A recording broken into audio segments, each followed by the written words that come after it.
ओम नारायणाय नमः। भक्तों, आप सभी को भाद्रपद माह के कृष्ण पक्ष की अजा एकादशी की ढेर सारी शुभकामनाएं। नमस्कार भक्तों, स्वागत है आपका। भक्तों, आज इस वीडियो में हम बात करेंगे आने वाली एकादशी इस महीने में किस तारीख को पड़ रही है, 19 या 20 अगस्त को। भक्तों, जो एकादशी है, अजा एकादशी व्रत कब रखा जाएगा, व्रत का पारण कब किया जाएगा, पूजा विधि क्या है, पूजा का शुभ मुहूर्त क्या है, व्रत के नियम क्या है, व्रत में क्या खाना है क्या नहीं खाना है, संपूर्ण जानकारी हम आपको एक छोटी सी वीडियो के माध्यम से देने जा रहे हैं। दोस्तों, यह जो एकादशी है बहुत ही शुभ योगी के निर्माण के द्वारा आ रही है, इसलिए इसका महत्व और भी अधिक बढ़ जाता है। योगिनी एकादशी का व्रत हिंदू धर्म में अत्यंत महत्वपूर्ण और पुण्यदायी माना जाता है। यह व्रत विशेष रूप से भगवान विष्णु के भक्तों द्वारा किया जाता है।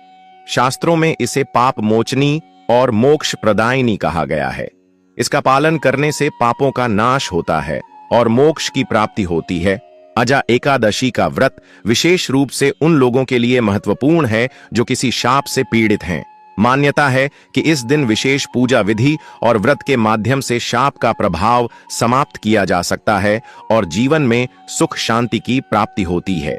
कहा जाता है कि जो व्यक्ति श्रद्धा पूर्वक अजा एकादशी का व्रत करता है, उसके पिछले और वर्तमान जन्मों के पाप नष्ट हो जाते हैं। यहां तक कि अनजाने में किए गए बड़े पाप भी इस व्रत के प्रभाव से क्षीण हो जाते हैं। अजा एकादशी के दिन विशेष पूजा विधि से शापों का प्रभाव समाप्त किया जा सकता है। अजा एकादशी की व्रत कथा में यह उल्लेख है कि इस दिन विशेष पूजा विधि और व्रत के माध्यम से शापों का प्रभाव समाप्त किया जा सकता है और जीवन में सुख शांति की प्राप्ति होती है। इस दिन भगवान विष्णु की पूजा, मंत्र जाप और व्रत का पालन करने से व्यक्ति के सभी पाप समाप्त होते हैं और उसे मोक्ष की प्राप्ति होती है। पौराणिक कथा के अनुसार राजा हरिश्चंद्र ने इस व्रत के पुण्य से अपने खोए हुए पुत्र, राज्य और पत्नी को वापस प्राप्त किया और सत्य के मार्ग पर स्थिर रह सके। इससे यह व्रत संकट निवारण का भी प्रतीक है। साथ ही साथ अजा एकादशी व्रत करने से घर में लक्ष्मी का वास होता है, दरिद्रता दूर होती है और परिवार में सुख शांति बनी रहती है। आज हम इस वीडियो के माध्यम से आपकी कंफ्यूजन दूर कर देंगे और आपके सभी प्रश्नों का उत्तर इस वीडियो में देंगे, तो वीडियो के अंत तक बन रहे, तभी आपको सही ज्ञान की प्राप्ति हो सकती है। दोस्तों, ये जो एकादशी है ना, अजा एकादशी, यह सौभाग्य देने वाले एकादशी है। सौभाग्य कैसा? ऐसा सौभाग्य कि यदि कोई अभागी नहीं स्त्री अजा एकादशी का एक व्रत मंत्र कर ले, उसका सौभाग्य जाग जाता है। यह व्रत विशेष रूप से पुण्यदायक माना जाता है और इसके द्वारा सभी पापों से मुक्ति मिलती है। मान्यता है कि इस दिन विधिपूर्वक व्रत करने से 88,000 ब्राह्मणों को भोजन कराने के बराबर पुण्य मिलता है। इस एकादशी का महत्व इतना अधिक है कि 1000 गोदान करने के बराबर एक व्रत रखने के मात्र इसका फल प्राप्त होता है। जिस व्यक्ति के यहाँ संतान प्राप्ति नहीं हो रही, यह जिसके पास हाथों की लकीरों में दुर्भाग्य हो या कहीं की बधुआ हो, तो वह दोष हमेशा के लिए मिट जाता है। एकादशी के प्रभाव से सौभाग्य जागृत होता है। अजा एकादशी सौभाग्य को जगाने वाली है, आपके जीवन की सभी दुखों का अंत करने वाली है। अजा एकादशी आपके जीवन में आर्थिक परेशानी चल रही है, तो अजा एकादशी इसका एक उत्तम उपाय हो सकता है। आपके जीवन में क्लेश चल रहा है और मोक्ष की कामना करते हैं, तो इससे बड़ा कोई उपाय हो नहीं सकता। आज के इस वीडियो में हम बात करेंगे कि अजा एकादशी का व्रत करना किस तरह से है, इसमें किस चीज के दान का भी पूजा का विधान है, इस व्रत के नियम क्या है। इस एकादशी में कुछ चीजों को त्यागना होता है और अजा एकादशी में कुछ ऐसी चीज हैं जिनका आपको सेवन नहीं करना होता है या प्रयोग नहीं करना होता है। वह कौन सी वस्तु में है, कौन सी चीज है जिनको आप इस एकादशी में एक दिन पहले ही त्याग देंगे। इसके नियम क्या रहेंगे, किस विधि से इस व्रत को करना चाहिए, इस पूजन से इसको करना चाहिए, दान क्या रहेंगे, कारण कब होगा, कैसे होगा, क्या समय रहेगा, अजा एकादशी व्रत किस दिन यह करना है, शुभ मुहूर्त क्या रहेगा, पूजा का समय क्या रहेगा। इस प्रकार से इस संपूर्ण जानकारी इस आने वाली अजा एकादशी के बारे में आपको प्रदान की जाएगी। हम यहाँ पर जो भी जानकारी दी जाती है वह पंचांग और पुराणों के आधार पर जानकारी प्रस्तुत करते हैं। कौन सा व्रत, कौन सा त्योहार कैसे मनाना है, क्या आप पूजा विधि है जो पुराणों में लिखी होती है वास्तुशास्त्र के आधार पर, वह हम आपको बताते हैं। व्रत कब करना है, समय क्या रहेगा, शुभ मुहूर्त क्या रहेगा, जो पंचांग हमें बताते हैं वह हम आपको बताते हैं। तो इसी प्रकार की लाभदायक जानकारी प्राप्त करते रहना चाहते हैं तो चैनल को अवश्य ही सब्सक्राइब कर लीजिएगा, जिससे कि आने वाली नई वीडियो के नोटिफिकेशन आपको माध्यम से प्राप्त होते रहे। तो चलिए आपका समय ज्यादा बर्बाद न करते हुए जानकारी आरंभ करें। उससे पहले आपसे निवेदन है कि वीडियो यदि थोड़ा भी उपयोगी लगे तो कृपया एक बार लाइक अवश्य कर दीजिएगा। एक लाइक हमारे लिए बहुत महत्वपूर्ण होता है। अपनी मनोकामना पूर्ति के लिए, अपने व्रत की सफलता के लिए कमेंट बॉक्स में अवश्य लिखिएगा ओम नारायण नमः। इस मंत्र की बहुत अधिक महिमा है। इस आषाढ़ माह में यह मूल मंत्र है का जितना अधिक हो सके इस मंत्र को लिखिए, जहां अवसर मिले वहां लिखिए। जो पूजा कर रहे हैं उसमें इसका प्रयोग कीजिए। तुलसी को जल दे रहे हैं, बोलिए ओम नारायण। पीपल को जल दे रहे हैं, बोलिए ओम नारायण। नम पूजन कर रहे हैं, स्नान कर रहे हैं, एक ही मंत्र का जाप कीजिए ओम नारायण नमः। कमेंट कर रहे हैं तो लिखिए ओम नारायण नमः। जितना अधिक लिखेंगे, जितना अधिक बोलेंगे, इस पूरे भाद्र माह में उसका कई हजार गुना पुण्य आपको प्राप्त होगा। यह पुराणे की बात है। जानकारी आरंभ करते हैं, बात करते हैं आने वाले एकादशी के बारे में। प्रथम अर्थात भाद्र माह के कृष्ण पक्ष की एकादशी होगी और इसका नाम होगा अजा एकादशी। यह वह एकादशी है जो आपके जीवन का दुर्भाग्य मिटा सकती है। किसी एकादशी के बारे में जो पुराणों में वर्णन मिलता है ना, वह यही मिलता है कि यह अजा एकादशी वह एकादशी है जो इस दुनिया में सर्वाधिक पुण्य देने वाली है। किस प्रकार से पुराणों में सबसे बड़ा दान क्या है, कन्यादान, और अन्य दान से बड़ा कोई भी दान पुराणों में नहीं बताया गया है। मान्यता है कि इस दिन विधिपूर्वक व्रत करने से 88,000 गोदान करने के बराबर पुण्य मिलता है। हमारे सनातन धर्म हिंदू धर्म की बात करें तो सबसे बड़ा दान अनुदान है। इससे देवता, मनुष्य और पितृ तीनों को रोडतृप्त और प्रसन्न किया जा सकता है। इसीलिए इसको महादान और सबसे बड़ा दान कहते हैं। यह होता है कन्यादान। आप जानते हैं अजा एकादशी का एक व्रत करने से आपको 1000 कन्यादान करने का फल प्राप्त होता है। जितना अनुदान और कन्यादान दोनों को मिलाकर फल आपको प्राप्त होगा, उतना केवल एक वर्ष में एकादशी आपको कहूंगा कि अजा एकादशी के दिन खोलकर कीजिए। भगवान का पूजन कीजिए, विधि से पूजन कीजिए, विधि से कथा श्रवण करिए और विधि से व्रत कीजिए।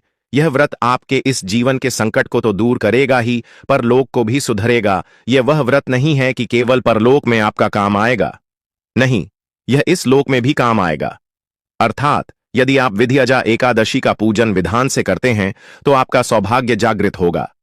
आपके जीवन में जो भी परेशानियां चल रही होगी, चाहे वह आर्थिक परेशानी चल रही है, चाहे वह शारीरिक परेशानी चल रही है, मानसिक परेशानी, गृह क्लेश चल रहा है, किसी से लड़ाई झगड़ा चल रहा है, या काम ठीक से नहीं चल रहा है, व्यापार, नौकरी आदि की परेशानी है, जो भी जीवन में परेशानी है ना, उसका हाल यह व्रत निवृत्त को विधि से कीजिएगा, विधान से कीजिएगा, नियम से कीजिएगा। इस अजा एकादशी के नियम अन्य एकादशियों से थोड़े अलग है। वह नियम आपको बताए जाएंगे। वह ऐसा नहीं है कि मैं अपने आप कुछ बता दूंगा जो लिखा है पुराणों में, वही आपको मैं आप बताने जा रहा हूं। आप बात करते हैं कि इस अजा एकादशी का पूजन अपने कैसे करना है, साथ ही इस एकादशी के नियम क्या रहेंगे और साथ बताएंगे कि इसका कर्तव्य करना कब है। एकादशी को जो व्रत करते हैं या अजा एकादशी को व्रत जो भी करने वाले हैं, उन्हें दशमी तिथि से त्याग कर देना चाहिए। कुछ ऐसे कार्य हैं जो नहीं करना चाहिए, जैसे कांसे से के बर्तन में भोजन करना। यह आप दशमी तिथि को ही अर्थात व्रत के एक दिन पहले ही बंद कर देंगे। व्रत के एक दिन पहले से आपको कांसे के बर्तन में भोजन नहीं करना चाहिए। मांस वगैरह आदि का सेवन तो आप सभी जानते नहीं करना चाहिए।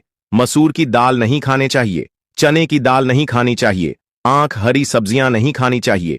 गोंडा का साग जो आता है, चना का साग नहीं खाना है, गोंडा का साग नहीं खाना है, मधु अर्थात शहद प्रयोग नहीं करना है।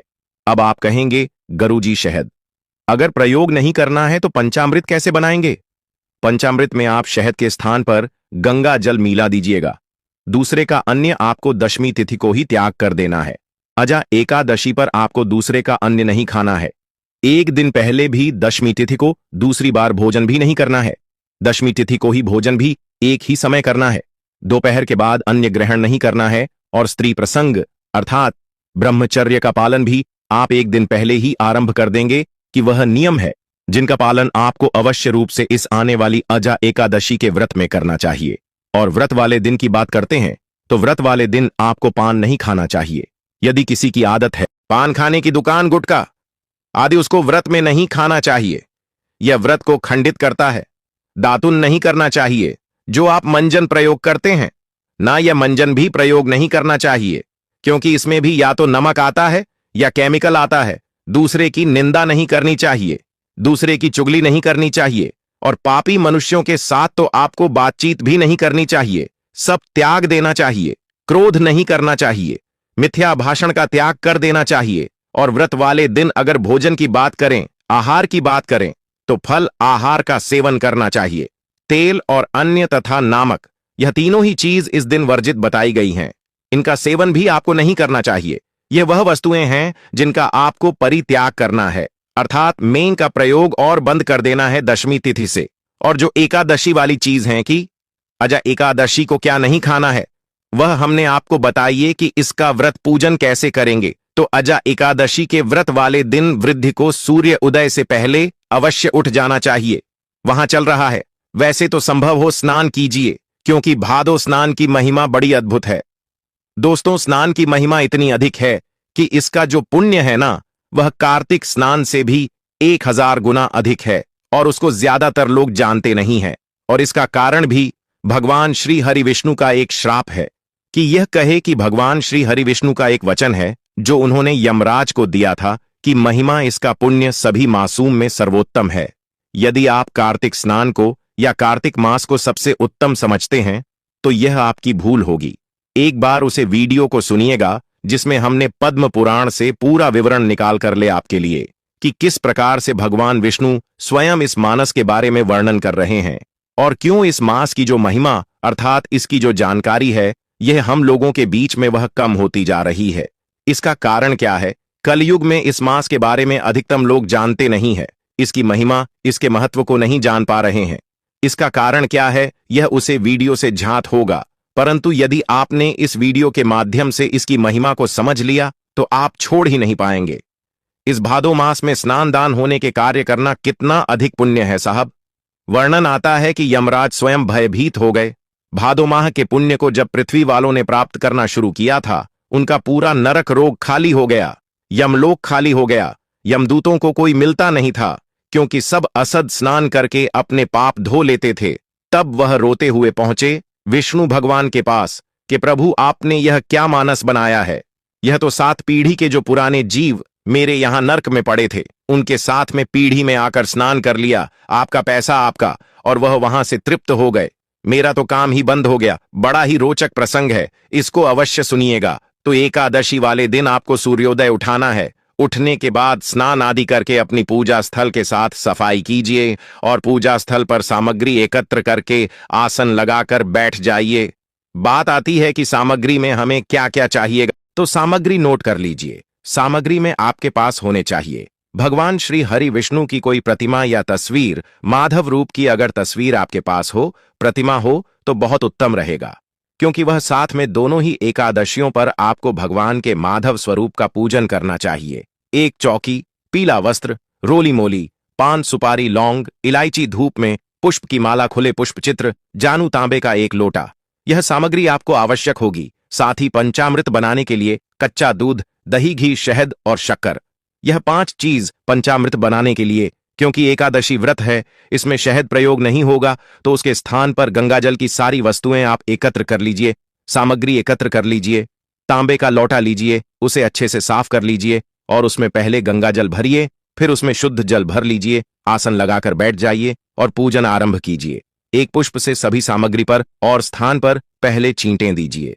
इसका लाभ यह होगा कि इससे जो स्थान है, जो सामग्री है, वह सभी पवित्र हो जाएगी। छींटे दीजिएगा।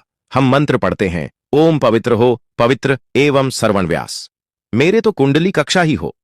इस प्रकार से अपने पवित्रीकरण किया है, शुद्धिकरण किया है, भगवान को विराजमान करेंगे। उससे पहले अपने हाथ धो लीजिए, अपने सीधे हाथ पैर जल लीजिए, हास्टल रक्षालन आप तो दीजिए। हाथ धोने के बाद भगवान की स्थापना कीजिए।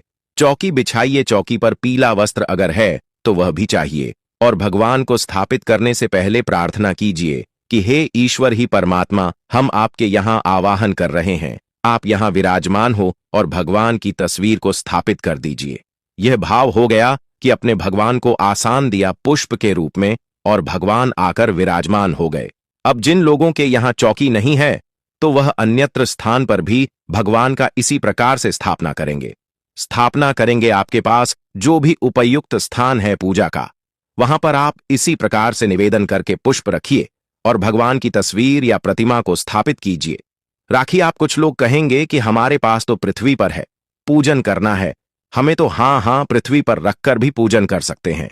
शुद्धता का ध्यान रखें, अच्छे से साफ सफाई कर ले। किसी का कच्चा मकान भी यदि है ना तो उसको अच्छे से लिख लीजिए, उसे स्थान को जहां अपने भगवान की तस्वीर रखनी है और पुष्प के रूप में आसान दीजिए, वहां पर भगवान की स्थापना कीजिए। वही फल है जो चौकी पर मिलेगा। और कहते हैं कि मुझे स्थान से अंतर नहीं पता, लगता मुझे आपका भाव जानना है। अगर आप भाव से पूजन करेंगे तो मेरे लिए सोने की चौकी पर बिठाने वाला और पृथ्वी पर बिठाने वाला दोनों ही बराबर है, दोनों ही समान। जिसको जितना मैंने दिया है उसको उसी अनुसार मेरा व्रत पूजन करना। स्थापना करने के बाद सामने दीपक रखिए, घी का दिया, घी के दिए के नीचे भी आसान दीजिएगा। दीपक को कभी पृथ्वी पर नहीं रखते हैं या कहीं भी सीधा नहीं रखते हैं, आसान देते हैं। और धूप रखिएगा। अब आपको दीपक को प्रचलित कर लीजिए, धूप को प्रचलित कर लीजिए और संकल्प कीजिए। व्रत करने का संकल्प करने के लिए अपने सीधे हाथ में जल लीजिए। आर्य सिक्के का सिक्का दक्षिण के रूप में कम से कम रखिए और 3 बार बोलिए ओम श्री विष्णु, ओम श्री विष्णु, ओम श्री विष्णु। अपना नाम, अपना गोत्र, जिस स्थान पर बैठकर आप संकल्प कर रहे हैं वहां का मकान नंबर, क्षेत्र का नाम, शहर का नाम, ज्येष्ठ माह से कृष्णा पक्ष एकादशी, आयाम पुण्यतिथि, आयु आरोग्य पिता प्राप्त है, सौभाग्य प्राप्त प्यार था, यह सुख संपत्ति प्राप्त है। एकादशी व्रत पूजन संकल्पम संकट से विष्णु शरण, शरण प्रताप। और वह संकल्प भगवान के चरणों में अर्पित कर दीजिए। हाथ जोड़कर नमस्कार कीजिए। अब आप भगवान का पूजन आरंभ करेंगे। पूजन करने के लिए भगवान के सामने एक पत्र रख दीजिए, कटोरी रख दीजिए या कोई अन्य पत्र जिसमें आप पूजा की सामग्री अर्पित करेंगे। भगवान को पहले पद आर्घ अजमानी कराया जाएगा। चल रहा है तो उसी के अनुसार मित्रों का प्रयोग करना है। भादो मास की अजा एकादशी का प्रभाव बहुत अधिक देखा गया है, इसीलिए इस प्रकार से हमें पूजन करना चाहिए। सबसे पहले भगवान को पद्य और आज मणि अर्पित करेंगे। पद्य के रूप में 1 चम्मच जल अर्पित कीजिएगा। ओम भूर्भुव स्व श्री माधवय वैष्णव नमः पद्यम समर्पयारी के रूप में जल्पित कीजिए। भगवान माधव का पूजन करते हैं, भगवान के माधव स्वरूप का पूजन कर रहे हैं। ओम भूर्भुव स्व नारायणम के रूप में 1 चम्मच जल आप परमात्मा को अर्पित कीजिए। आज मैंने कराएंगे ओम भूर्भुव नम के रूप में 1 चम्मच अर्पित कीजिए। भगवान को स्नान करेंगे। स्नान के लिए 1 चम्मच जलापित करेंगे। जिनके पास प्रतिमा है वह प्रतिमा को नहीं लेंगे। ओम भूर्भुव स्व माधव आय नमः। पंचामृत बनाया कच्चा दूध, दही, शहद के स्थान पर गंगा जल और शक्कर। ओम भूर्भुव स्व श्री माधवय नमः। पंचामृत स्नान, पंचम समर्पण, शुद्ध जल से स्नान करेंगे। शुद्ध जल संस्थान करने के लिए 1 चम्मच जल शुद्ध कीजिएगा। ओम भूर्भुव करेंगे। वस्त्र के रूप में मौलिक का 1 टुकड़ा थोड़ी है और वह भगवान को अर्पित कीजिए। ओम भूर्भुवा स्वाहा। वस्त्रम समर्पयारियों पवित्रम, या क्यों पवित्रपित करेंगे। जनवरी लीजिए, उसे पर तिलक कर लीजिए होली से और वह अर्पित कीजिएगा। ओम भूर्भुव नमः को चंदन लगाएंगे। चंदन लगाइए पवित्रम। इसके बाद भगवान को पुष्प की माला पहनाएंगे। पुष्प अर्पित करने के बाद धूप दीप दिखाएंगे। ओम भूर्भुवा स्वाहा रूपम समर्पयामि श्री नारायण, नारायण दिखाएंगे। ओम भूर्भुव स्व श्री माधव आये नमः दीपम। दृश्य स्वामी के बाद नावेद के रूप में क्या आप फल चढ़ा सकते हैं। मिठाई है तो मिठाई अर्पित कीजिएगा, अन्यथा आपको ड्राई फ्रूट्स और मिश्री है तो मिश्री चढ़ा सकते हैं। जो भी आपके पास उपलब्ध सामग्री है। नारायण नमः और भजन आते चल अजमानी समर्पयारी। 1 चम्मच जल लीजिए, अजमानी के रूप में अर्पित कीजिए। जल जमानी करने के बाद अब भगवान को तंबू अर्पित करेंगे। तांबूल पान का पत्ता लीजिए, उसमें 2 लौंग, 2 इलायची, 1 सुपारी रखिए और वह अर्पित कीजिएगा। ओम भूर्भुव स्वनारायण नमः अर्पित करने के बाद दक्षिण अर्पित कीजिए। भगवान को प्रेम से ओम भूर्भुव स्वनारायण नमः शिवाय ओम समर्पयारी शुभ दक्षिण अर्पित कीजिए। दक्षिणा अर्पित करने के बाद हाथ जोड़कर भगवान को नमस्कार कीजिए। भगवान से प्रार्थना कीजिए कि यह परमेश्वर, आज के दिन हमने आपका यह अजा एकादशी का पूजन किया है, हम व्रत कर रहे हैं, इस पूजन को आप स्वीकार करें और इस व्रत को हम अच्छे से कर पाए, इतनी हमें शक्ति प्रदान करें। उसके बाद अब आपने कहा सुनी है, एकादशी का महत्व सुनना है। एकादशी की कथा YouTube पर सुनते समय ध्यान रखिएगा कि YouTube पर बहुत सारे चैनल किसी भी कथा को किसी भी नाम से चला देते हैं, तो सही चैनल चुनें और सही ही कथा सुन। आपका चैनल जिस पर आप यह वीडियो देख रहे हैं एक वास्तु शास्त्र पर का चैनल है और यहां पर हम सही कथाएं हैं सुनते हैं जो उसे मृत के लिए बने होते हैं, तो सही कथा सुनने के लिए चैनल को भी सब्सक्राइब कीजिए। अगर नए हैं तो और बेल आइकन के निशान को अवश्य दबाइएगा, तभी आपको सारी वीडियो प्राप्त होंगे। सब्सक्राइब करने के बाद एक बेल का निशान बना हुआ आएगा, उसको दबा दीजिएगा। वीडियो आपसे छुट्टी जाएंगे। साथ में विष्णु सहस्त्र नाम आपको सुनना चाहिए, कथा, विष्णु सहस्त्र नाम और नारायण कवच। और यह तीनों ही चीज हम प्रत्येक एकादशी पर अपलोड करते हैं, इसका लाभ लीजिएगा। फिर भगवान की आरती कीजिएगा और नियमों के अनुसार दिन को व्यतीत कीजिएगा। नियम हमने आपको बताए हैं कि दिन में आपको व्रत वाले दिन सोना नहीं चाहिए। पारण वाले दिन आपको सूर्योदय से पहले उठ जाना चाहिए। उठने के बाद स्नान आदि करके स्वच्छ वस्त्र धारण करके पारण की पूजा करेंगे। पारण की पूजा करने के बाद आप पुष्पांजलि करेंगे, जो कि क्षमा प्रार्थना होती है। किसी भी व्रत पूजन के लिए सफलता के लिए बहुत आवश्यक होती है, वह पुष्पांजलि और क्षमा प्रार्थना करेंगे। भगवान को पारण का भोग लगाएंगे, ब्राह्मण को दान आदि देंगे और उसके बाद व्रत का पालन करेंगे। वीडियो में बताते भी है तो उसको आप अवश्य देखिएगा।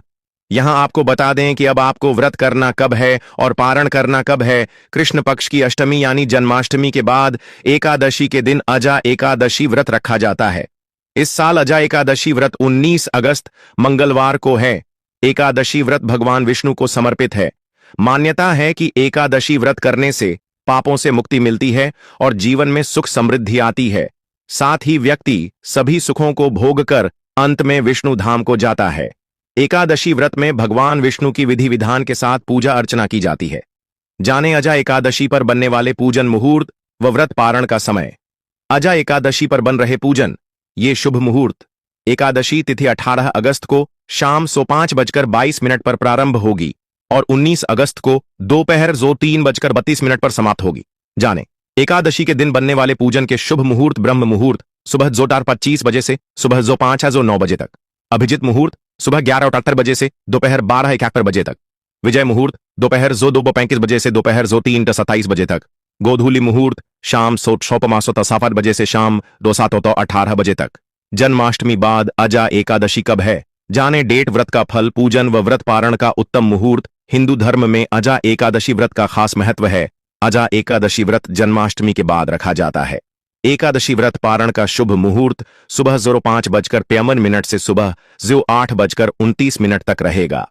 एकादशी व्रत का पारण द्वादशी तिथि के भीतर करना अत्यंत शुभ माना गया है। इस दिन द्वादशी समाप्त होने का समय दोपहर 1:58 तक रहेगा। कहा जाता है कि जो व्यक्ति श्रद्धापूर्वक अजा एकादशी का व्रत करता है उसके पिछले और वर्तमान जन्मों के पाप नष्ट हो जाते हैं। विष्णु भक्त इस व्रत को करके जन्म मृत्यु के चक्र से मुक्ति पाने का मार्ग प्रशस्त करते हैं। मृत्यु के बाद आत्मा को विष्णु लोक की प्राप्ति होती है। भगवान विष्णु की कृपा से जीवन में सुख शांति आती है, मोक्ष की प्राप्ति होती है। यदि आप इस व्रत को विधिपूर्वक करना चाहते हैं तो अपने नजदीकी मंदिर या पंडित से मार्गदर्शन प्राप्त कर सकते हैं। दोस्तों, अगर आपको यह जानकारी अजा एकादशी के बारे में जानकारी थोड़ी भी अच्छी लगी हो तो कृपया लाइक अवश्य कीजिएगा, क्योंकि आपका एक लाइक हमारे लिए बहुत ही महत्वपूर्ण होता है और हमारा वीडियो बनाने का जो मनोबल होता है ना, वह बहुत अधिक बढ़ता है। इसके लिए हमारी टीम और ज्यादा मेहनत करती है और आपको इसी प्रकार की जानकारी छोटी सी वीडियो के माध्यम से हमारा नया योग टीवी चैनल आपको प्रदान करता है। इसलिए चैनल पर नए तो चैनल को सब्सक्राइब जरूर ही कर लेना, ताकि इसी प्रकार की और भी ज्ञानवर्धक जानकारी आपको हम सीधे नोटिफिकेशन के माध्यम से प्राप्त कर सके। वीडियो के अंत तक बने रहने के लिए आप सभी का धन्यवाद। दोस्तों, मिलते हैं नेक्स्ट वीडियो में, तब तक के लिए नमस्कार।